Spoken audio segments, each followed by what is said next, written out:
May 3 buwan na mga magulang ng isang sanggol na iniwan sa isang babae sa Quezon City na siya'y kunin muli. Kung hindi ay ipapaampun na ang sanggol na 5 araw pa lamang ng iwan ng ina. Narito ang report ni Isay Reyes. Si Rona, hindi niya tunay na pangalan. Nag-aalala sa bitbit na babaeng sanggol na iniwan umano sa kanya noong Sabado habang naglalakad siya sa biyak na bato sa Quezon City. Sabi ko, bakit hindi mo inanuhan yung anak mo?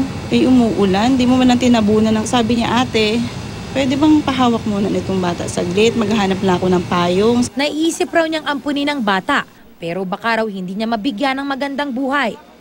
Dinala sa ospital ang sanggol para ipa-check up matapos ipa-blotter sa barangay at pulis kahapon. Sa pagsuri ng doktor, lumabas na nasa 5 araw pa lang ang baby. Ayon sa doktor, mukha naman daw itong malusog, bagamat kailangan pang dumaan sa newborn screening para masuri kung meron siyang iba pang karamdaman.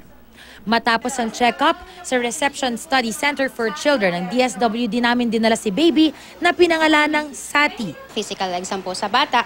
Then after that po, ilalagay po siya sa isang house po na para naman po talaga sa mga babies. Meron po kami tinatawag na nursery po. Mga age 2 years old below. Pasulyap-sulyap ang asawa ni Rona. Kita ang lungkot sa muka. Napamahal na rin daw kasi sa kanila ang sanggol. Nalulungkot. Nalulungkot ba kayo kasi? Nalagaan kasi. Masaya na ako makakita siya na ganun maayos siya. Sa loob ng 3 buwan, ipapanawagan sa media ang sanggol. Kung hindi lulutang ang tunay na ina nito, maghahanap na ang DSWD ng maaaring maging bagong pamilya ni baby.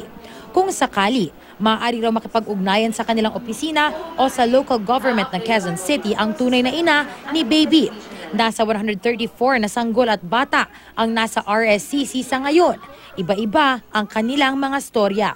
Para sa mga bagong ina o sa mga natatakot na magpalaki ng kanilang mga anak, may mensahe ang DSWD. Alam naman natin po na mahirap, pero siguro po wag nilang kakalimutan na marami naman pong serbisyo sa paligid natin. Sana po wag po nilang basta ipamigay na lang or iwanan kung saang gilid or tabi kasi nakakaapekto po yun sa paglaki ng bata.